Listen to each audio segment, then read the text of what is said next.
નમસ્તે મિત્રો, હું છું નવરંગ સાયન અને સ્વાગત છે આપનું આઈ એમ ગુજરાતના અમેરિકા સ્પેશિયલ ન્યૂઝ બુલેટિનમાં. સોમવાર ઓગસ્ટ 24ના સમાચારોમાં જોઈશું ન્યુયોર્કમાં ફૂડ ડિલિવરીનું કામ કરતા 27 વર્ષના એક ઇન્ડિયનની કયા સંજોગોમાં 7 ગોળીઓ મારીને હત્યા કરી દેવામાં આવી તેનો અહેવાલ.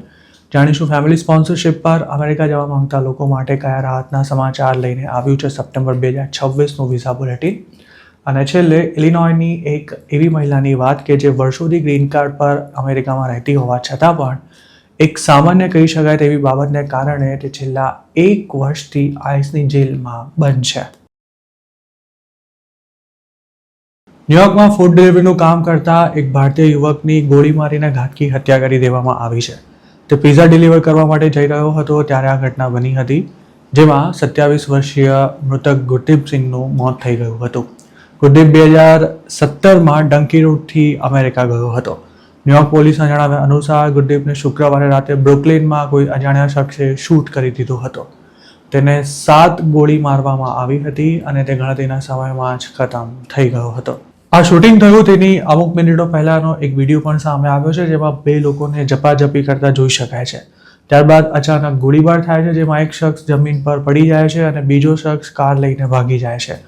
જે એરિયામાં ગુરદીપ પર ફાયરિંગ થયું હતું ત્યાં ચાલુ વર્ષમાં 75થી વધુ શૂટિંગ્સ થઈ ચૂક્યા છે. પંજાબના કપૂરથલા જિલ્લાના જબોલ ગામના નિવાસી ગુરદીપનો હત્યારો હજુ પણ ફરાર છે. પોલીસે આ ઘટનાના પુરાવા એકત્ર કરવા માટે શનિવાર સવાર સુધી સમગ્ર વિસ્તારમાં તપાસ હાથ ધરી હતી, જેમાં અનેક લોકેશન્સના સીસીટીવી ફૂટેજ એકત્ર કરવા સહિતની કાર્યવાહીનો સમાવેશ થાય છે. અત્યાર સુધીની તપાસમાં એટલું સ્પષ્ટ થઈ ચૂક્યું છે કે શૂટિંગ પહેલા ગુરદીપને હત્યારા સાથે ઝપાઝપી થઈ હતી. ન્યુયોર્ક સ્થિત ઇન્ડિયન કોન્સ્યુલેટે ગુરદીપના મોતની પુષ્ટિ કરતા તેના પરિવારજનોને મદદ કરવાની ઓફર કરી છે. ગુરદીપ માત્ર 16 વર્ષનો હતો ત્યારે તે અમેરિકા પહોંચ્યો હતો અને હવે તેની ફેમિલી તેના મૃતદેહની રાહ જોતી બેઠી છે. ગુરદીપના પિતા પ્યારેલાલે લોકલ મીડિયા સાથે વાત કરતા જણાવ્યું હતું કે તેમણે દીકરાને અમેરિકા મોકલવા માટે જે તે સમયે 30 લાખ રૂપિયાનું દેવું કર્યું હતું. ગુરદીપના પિતા આજે પણ છૂટક મજૂરીનું કામ કરે છે. ગુરદીપ મેક્સિકોવાળી બોર્ડર ક્રોસ કરીને અમેરિકા પહોંચ્યો હતો, પરંતુ ક્રોસિંગ વખતે પકડાઈ ગયા બાદ તેને લગભગ 1 વર્ષથી પણ વધુ સમય સુધી ડિટેન્શન સેન્ટરમાં રખાયો હતો. 2017માં ગુરદીપ માઇનોર હોવાથી તેને સ્કૂલ અટેન્ડ કરવાની છૂટ આપવામાં આવી હતી. પુખ્ત વયનો થયા બાદ ગુરદીપ ન્યુયોર્ક પહોંચ્યો હતો, જ્યાં તેણે નાની મોટી જોબ્સ શરૂ કરી હતી અને કેટલાક વર્ષોથી તે ફૂડ ડિલિવરીનું કામ કરતો હતો. તેણે અમેરિકામાં ગ્રીન કાર્ડ લેવા માટે પણ કાયદાકીય કાર્યવાહી શરૂ કરી હતી, તેમજ તેની પાસે વર્ક પરમિટ પણ હતી.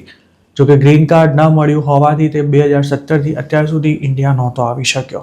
તો બીજી તરફ ઇન્ડિયામાં તેના ફેમિલી મેમ્બર્સે પોતાના દીકરા માટે છોકરી જોવાનું શરૂ કરી દીધું હતું અને આવતા વર્ષે તે લગ્ન કરવા માટે પંજાબ આવવાનો પણ હતો. જોકે જે દીકરાને તેના મા બાપ પરણાવવાના સપના જોઈ રહ્યા હતા, હવે તેઓ તેના જ અંતિમ સંસ્કારની તૈયારીમાં લાગેલા છે. અમેરિકન મીડિયાના રિપોર્ટ્સ અનુસાર શુક્રવારે રાત્રે લગભગ 10:30 વાગે ગુરદીપ પિઝા ડિલિવર કરવા માટે પોતાની મોટરસાઇકલ પર જઈ રહ્યો હતો ત્યારે પાછળથી આવેલા એક વ્હીકલમાંથી તેના પર ગોળીબાર કરાયો હતો. ગુરદીપ પર લૂંટના ઇરાદાથી ફાયરિંગ કરવામાં આવ્યું હોય તેવી પણ આશંકા છે, પણ પોલીસે હજુ સુધી આ અંગે કોઈ સ્પષ્ટતા નથી કરી. કેટલાક રિપોર્ટ્સમાં એવું પણ જણાવાયું છે કે આ ઘટના રોડ રેજની છે, મતલબ કે મૃતકને કોઈકની સાથે માથાકૂટ થયા બાદ તેના પર શોટ્સ ફાયર કરાયા હતા. ગોળી વાગ્યા બાદ ગુરદીપને લોહી લુહાણ હાલતમાં હોસ્પિટલ લઈ જવામાં આવ્યો હતો. તેને સારવાર માટે ખસેડાયો, ત્યાં સુધી તેના શ્વાસ પણ ચાલુ હતા, પરંતુ થોડી જ વારમાં તેનું મોત થઈ ગયું હતું. ન્યુયોર્કમાં ગુરદીપનો કઝિન સાહિલ પણ તેની સાથે જ રહેતો હતો, જેણે આ શૂટિંગ ઈસ્ટ ન્યુયોર્કના સ્ટેન્ડી એવન્યુમાં આવેલા પિંક હાઉસીસની પાસે ક્રેસન્ટ સ્ટ્રીટમાં થયું હોવાનું જણાવ્યું હતું. હુમલાખોરે ગુરદીપ પર છાતી તેમજ ધડના ભાગે 7 રાઉન્ડ ફાયર કર્યા હતા.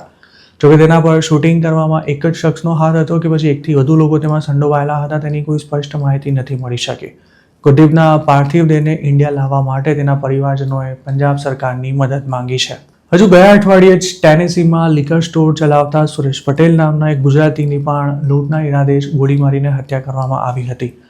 ગુરદીપે પોતાના પર ગોળીબાર કરનારા સાથે કદાચ ઝપાઝપી કરી હતી, જેની કહેવાતી વિડીયો ક્લિપ પણ સામે આવી છે.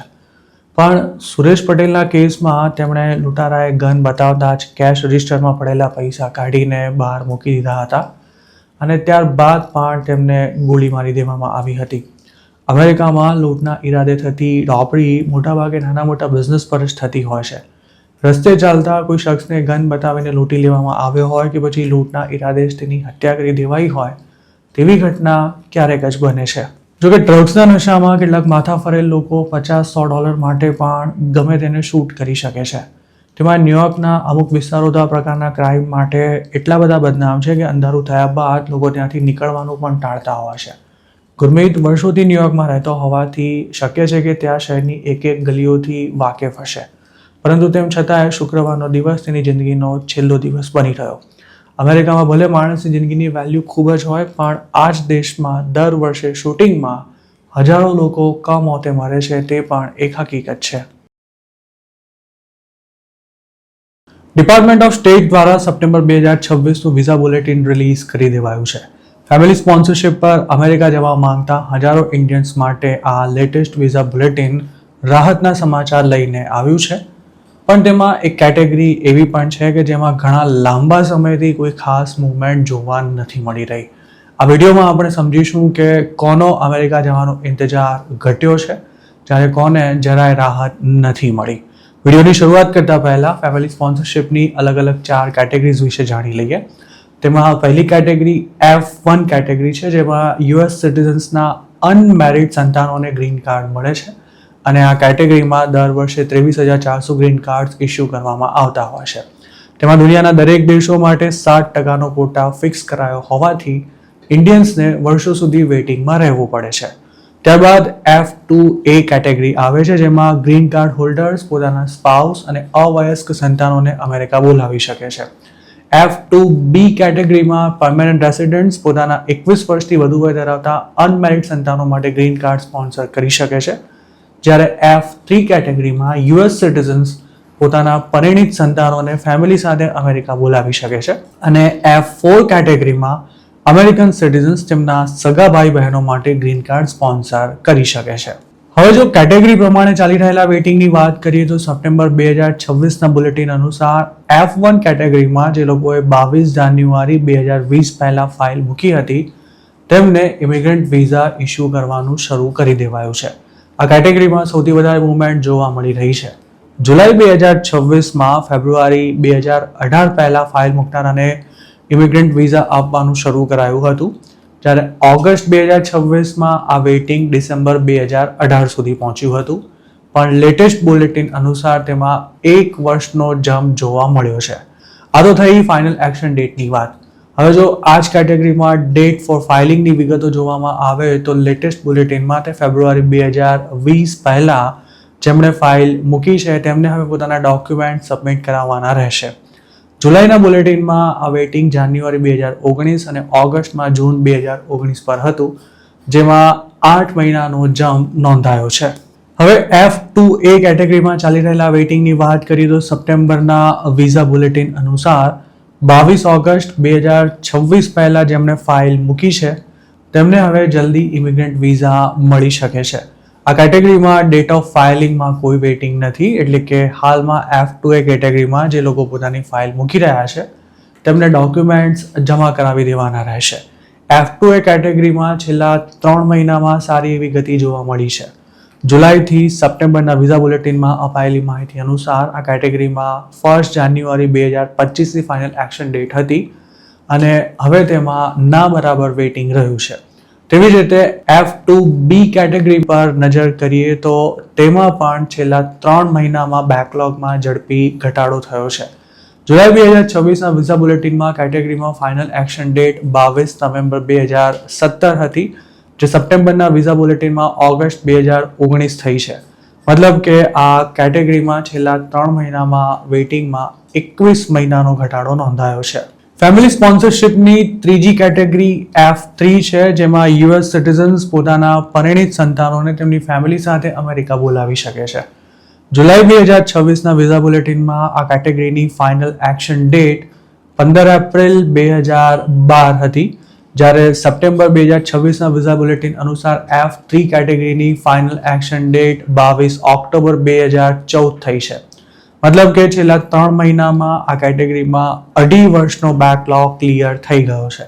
લેટેસ્ટ બુલેટિનમાં આ જ કેટેગરીની ડેટ ઓફ ફાઇલિંગ 1 નવેમ્બર 2014 જણાવાઈ છે. એટલે કે આ તારીખ પહેલા ફાઇલ મૂકનારા લોકોને હવે ડોક્યુમેન્ટ સબમિટ કરાવવાના રહેશે. સપ્ટેમ્બર 2026ના વિઝા બુલેટિનમાં F1, F2A, F2B અને F3 કેટેગરીમાં બેકલોગમાં સારો એવો ઘટાડો જોવા મળ્યો છે.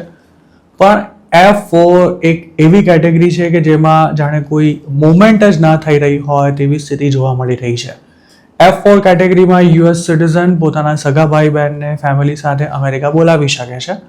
પણ આ જ કેટેગરીમાં ઇન્ડિયન્સ માટે સૌથી લાંબુ વેઇટિંગ ચાલી રહ્યું છે. સપ્ટેમ્બર 2026ના વિઝા બુલેટિનમાં F4 કેટેગરીની ફાઇનલ એક્શન ડેટ 1 નવેમ્બર 2006 જણાવાઈ છે, જ્યારે ડેટ ઓફ ફાઇલિંગ 15 ડિસેમ્બર 2006 છે. હવે જો છેલ્લા 3 વિઝા બુલેટિન્સ પર નજર કરીએ તો F4 કેટેગરીમાં ચાલી રહેલું વેઇટિંગ જેમનું તેમ જ રહ્યું છે.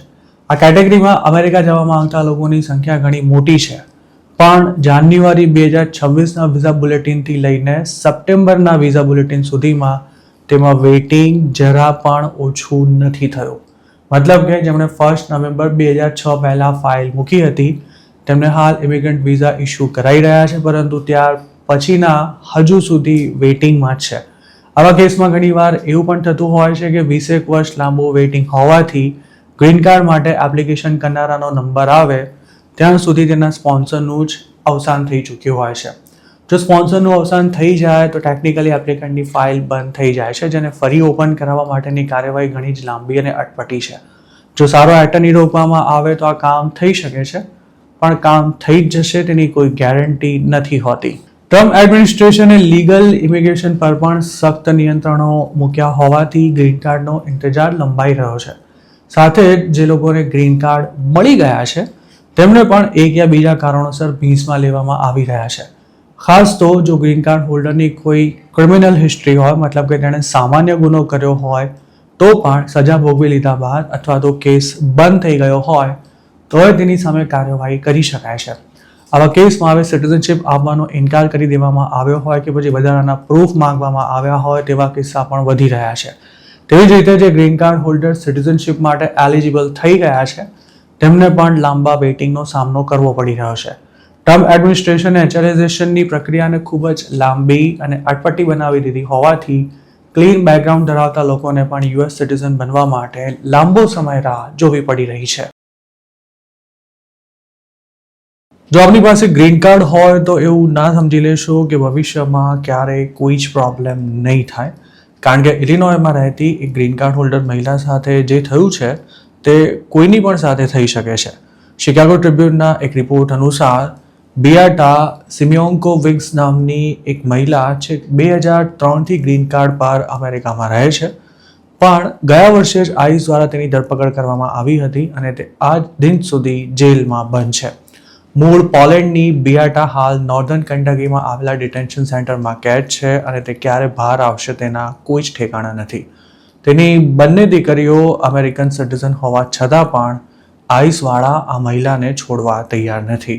બિયાટાએ પોતાના પેપર વર્કમાં કોઈ ચૂક ના થાય તેનું પૂરતું ધ્યાન રાખ્યું હતું, તેમજ સિટીઝનશિપ લેવા માટે પણ અપ્લાય કરી દીધું હતું. પણ તેમ છતાંય ઓગસ્ટ 2025માં તેની ઘરેથી જ ધરપકડ કરવામાં આવી હતી. તેના ફેમિલી મેમ્બર્સનો દાવો છે કે તે 95માં લીગલી અમેરિકા આવી હતી અને થોડા જ સમયમાં ઇલિનોય મૂવ થઈ હતી. એક અમેરિકન સિટીઝન સાથે મેરેજ કર્યા બાદ તેણે 2003માં ગ્રીન કાર્ડ મેળવ્યું હતું અને લગ્નજીવન દરમિયાન 2 દીકરીને જન્મ આપ્યા બાદ તેના ડિવોર્સ થઈ ગયા હતા. બિયાટાની મોટી દીકરી 25 વર્ષની છે, જ્યારે નાની દીકરીની ઉંમર 21 વર્ષ છે. મતલબ કે આ બંને યુવતી તેની માતાને સ્પોન્સર કરી શકે તેમ છે, પણ તેમ છતાંય અનેક પ્રયાસો બાદ તે પોતાની માતાને જેલમાંથી નથી છોડાવી શકી. ગયા વર્ષે શિકાગોમાં ઓપરેશન મિડવે બ્લિચ શરૂ કરાયું ત્યારે જે 7,000 લોકોની ધરપકડ કરવામાં આવી હતી તેમાં બિયાટાનો પણ નંબર આવી ગયો હતો. DHSના જણાવ્યા અનુસાર બિયાટાએ સપ્ટેમ્બર 2005માં એક સ્ટોરમાંથી ચોરી કરી હતી અને ત્યારબાદ ઓક્ટોબર 2011માં રિટેલ થેફ્ટના અન્ય કેસમાં તેની ધરપકડ કરવામાં આવી હતી. આ બંને કેસમાં તેની સામે મિસડિમિનર ચાર્જીસ લગાવાયા હતા, કારણ કે ચોરીની રકમ $150થી ઓછી હતી. DHSનો એવો પણ દાવો છે કે 2001 પહેલા ઇમિગ્રેશન બેનિફિટ મેળવવા માટે બિયાટાએ નકલી ડોક્યુમેન્ટ્સ જમા કરાવ્યા હતા અને ત્યારબાદ તેણે મેરેજના આધાર પર ગ્રીન કાર્ડ મેળવ્યું હતું. જોકે બિયાટાની દીકરીઓનું એવું કહ્યું છે કે 2 વર્ષ પહેલા જ તેમની માતાએ દંડ ભરવાની સાથે સાથે સુપરવાઇઝડ રિલીઝની સજા ભોગવી પોતાનો રેકોર્ડ ક્લિયર કરાવી દીધો હતો. શિકાગો ટ્રિબ્યુન સાથે વાત કરતા બિયાટાની ફેમિલીએ એવું પણ કહ્યું હતું કે તેમની માતા કપરી આર્થિક સ્થિતિમાંથી પસાર થઈ રહી હતી ત્યારે તેણે તેમના માટે કપડાની ચોરી કરી હતી. જોકે DHSનું એવું કહેવું છે કે અમેરિકાની સરકાર પાસે કાયદાનો ભંગ કરનારા કોઈ પણ એલિયનનું ગ્રીન કાર્ડ રદ કરવાની સત્તા છે. હાલ બિયાટાને ક્રિમિનલ સાથે રાખવામાં આવી છે, જેમાંથી અમુક લોકો પર તો હત્યાનો પ્રયાસ કરવાના પણ આરોપ છે. બિયાટાની સાથે જ આયર્લેન્ડની ડોના હ્યુગસ નામની અન્ય ગ્રીન કાર્ડ હોલ્ડર મહિલા પણ કંટકીની જેલમાં બંધ હતી. તે ડબલિનથી શિકાગો લેન્ડ થઈ તે જ વખતે તેની ધરપકડ કરવામાં આવી હતી. બિયાટાની માફક તેની પણ મિસડિમિનર ચાર્જિસ હેઠળ 10 વર્ષ પહેલા ધરપકડ થઈ હતી. જોકે તેનો કેસ ફેડરલ કોર્ટમાં ગયો ત્યારે જજે એવું જણાવ્યું હતું કે તેણે ડિપોર્ટેબલ ક્રાઇમ ન કર્યો હોવાથી આઈસ તેને પોતાની કસ્ટડીમાં ના રાખી શકે. આ જજમેન્ટ બાદ ડોના તો જેલમાંથી બહાર આવી ગઈ હતી, પણ બિયાટા હજુ પણ અંદર જ છે. કોર્ટ રેકોર્ડ્સ અનુસાર બિયાટા ગ્રીન કાર્ડ હોલ્ડર હોવા છતાં પણ ડિસેમ્બર 9, 2025ના રોજ ઇમિગ્રેશન જજે તેને ડિપોર્ટ કરી દેવાનો ફાઇનલ ઓર્ડર આપી દીધો હતો. તેની સામે અપીલ પણ ફાઇલ કરવામાં આવી હતી. જોકે DHSએ આ અંગે શિકાગો ટ્રિબ્યુનને આપેલા સ્ટેટમેન્ટમાં એવું જણાવ્યું છે કે ડિપોર્ટેશનની પ્રોસેસ પૂરી ન થાય ત્યાં સુધી બિયાટાને ડિટેન્શન સેન્ટરમાંથી છોડવામાં નહીં આવે. ડોનાનું કહેવું છે કે જો વર્ષો જૂના મિસડિમિનર કેસમાં તેને રાહત મળી શકી હોય તો બિયાટાને પણ તેના કેસના આધાર પર રિલીઝ કરવી જ જોઈએ. બિયાટાની બંને દીકરીઓ હાલ ઇલિનોયના સેનેટર ડિક ડર્બિન સાથે મળીને તેની માતાને છોડાવવા માટે પ્રયાસ કરી રહી છે. ડોનાએ જે વકીલ રોક્યો હતો તે જ વકીલ હાલ બિયાટાનો કેસ લડી રહ્યો છે, પરંતુ હજુ સુધી તેને કોઈ રાહત નથી મળી શકી. બિયાટાને છોડાવવા માટે તેની દીકરીએ ભણવાનું છોડી દીધું છે અને તેની મોર્ગેજ ઉપરાંત અન્ય બિલ્સ પે કરવાની સાથે વકીલની ફી ચૂકવવા માટે તેમણે જોબ પણ શરૂ કરી છે. બિયાટાનો કેસ દર્શાવે છે કે ગ્રીન કાર્ડ હોલ્ડર્સને વર્ષો પહેલા કરેલી એક નાનકડી ભૂલ પણ હવે કેટલી ભારે પડી શકે છે. અમેરિકામાં ગ્રીન કાર્ડ ધરાવતા ઘણા ઇન્ડિયન્સની પણ જે તે સમયે આ જ પ્રકારના કેસમાં ધરપકડ કરવામાં આવી હોવા છતાં પણ તેમને સરકારે પરમેનન્ટ સ્ટેટસ આપી દીધું છે. જોકે DUI, ડોમેસ્ટિક વાયોલન્સ કે પછી બેડ ચેક સહિતના મામલામાં જેમના નામ કોર્ટના રેકોર્ડમાં ચડી ચૂક્યા છે તેમને હવે ગમે ત્યારે મુસીબતનો સામનો કરવા તૈયાર રહેવું પડે તેવી સ્થિતિ છે. ખાસ તો આવા કોઈ ગ્રીન કાર્ડ હોલ્ડર જો અમેરિકાની બહાર ટ્રાવેલ કરે તો તેમને રી-એન્ટ્રી વખતે પ્રોબ્લેમ થઈ શકે છે.